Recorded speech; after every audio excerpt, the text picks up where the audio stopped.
第3集，白风夕遇冀州世子，这次出手教训齐云，实属白风夕不得已为之。当初计划要与齐家合作，怎知竟与对方结下梁子。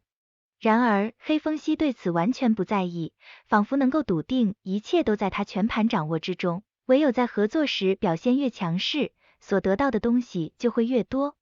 齐云跑回家找父亲告状，没想到父亲齐延年听完了来龙去脉，当即带着他去向黑风夕赔罪，亲手送上齐家3成财产。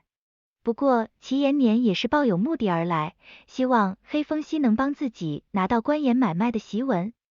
由于檄文是在上家手里，所以想要取得此物并非易事。黑风夕趁机加码索要齐家1半财产，又成功从对方口中套取上家情报，得知上也每月初3都会去梨芳阁，正好就是今日。待齐家父子走后，白风夕从旁边出来，感慨黑风夕不愧是黑狐狸，获取消息之余还能有一笔意外之财。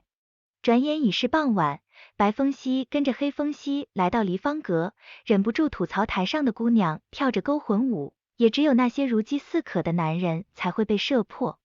黑风夕反驳，并非所有男人都如此庸俗，怎知白风夕竟凑了过来，故意上手调戏，令他为此紧张不已。考虑到断魂门的规矩都是落入敌手服毒自尽，既然强求不可，也只能引导对方说出实话。在黑风夕的要求下，白风夕不得不穿上女装扮作舞女，从而勾引上野在不知不觉间透露他与断魂门的联系。黑风夕见情况差不多，出手点住上野的穴道，也因第一次看到白风夕的红衣装扮，不由被对方所惊艳。短暂的局促尴尬过后，黑风夕逼问上野透露断魂门的位置，而上野表示自己只知道断魂门的分舵在余城之内，紧接以画图为由，趁机跳窗逃跑。二人见状紧随其后，很快便来到了断魂门的分舵，周围不见人影踪迹，从里到外透着古怪。黑风夕交代白风夕要一切行动听他，切不可冲动行事，白风夕却不以为然。虽然断魂门使用了隐藏的断魂八鬼阵，可最终还是被黑风夕轻易破解，也算报了余城据点的仇。上野等人跑得太快，黑风夕第一次失手，瞬间觉得颜面无光。不过还好，对方遗落了一样东西，上面的图案看起来很奇怪，分别叫做穷穷与巨虚，代表着一股足以让余城首富俯首称臣的势力。此事已了结，断魂门暂时不会再出现，接下来白风夕要带韩普回天双门。可当天夜里，一场大火焚毁整个上家，次日便有了上野自焚的消息。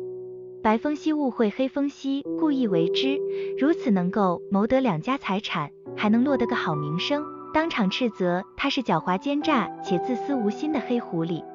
结果话音刚落，白风夕发现楼下的几名男子十分眼熟，仔细想来竟是上家的侍卫，这才意识到自己是误会了黑风夕，原来他并没有草芥人命。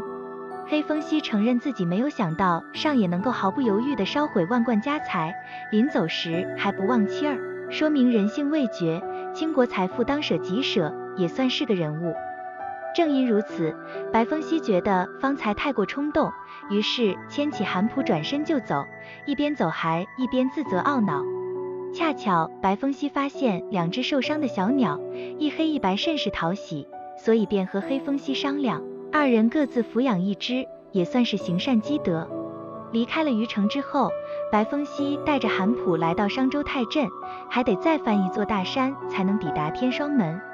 韩普非常后悔跟着白风夕，俊脸神采全失，双目暗淡，口中还在有气无力的念念有词。白风夕也觉得难为情，于是领着他去附近吃面条，意外发现大批难民涌入太镇，询问才知他们都是来自齐云10城。如今号令天下的旋即令丢失，商州也趁此对洛城动兵，准备攻打皇室，想来之后的纷争只会更多。白风夕于心不忍，便将身上唯一的银液交给商贩，帮助难民买些吃食果腹。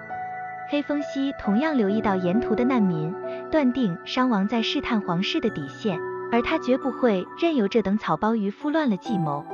此刻商州大军兵临洛阳城下，洛城城主费甚苦恼，既不可逃，也不能降，只能与都统刘文相商量对策。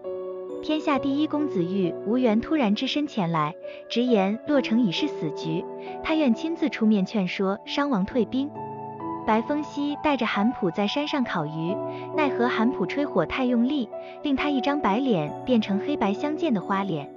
韩普担心会被白风夕责骂，立时躬身往树丛里跑，险些丧命于萧雪空剑下。幸好白风夕及时出现，2根手指夹住了剑身，要求萧雪空和韩普道歉。黄巢从旁边走出来，对白风夕产生了兴趣，便主动上前与他交手。只听得叮叮叮连续的刀剑相击声，2人已是近身相搏，转眼间过了几招，却是旗鼓相当。白风夕的身手让黄巢为之赞叹，也开始怀疑起他的身份。当今世上，他是第2个没有落于下风之人，之前那位高手乃是玉无缘，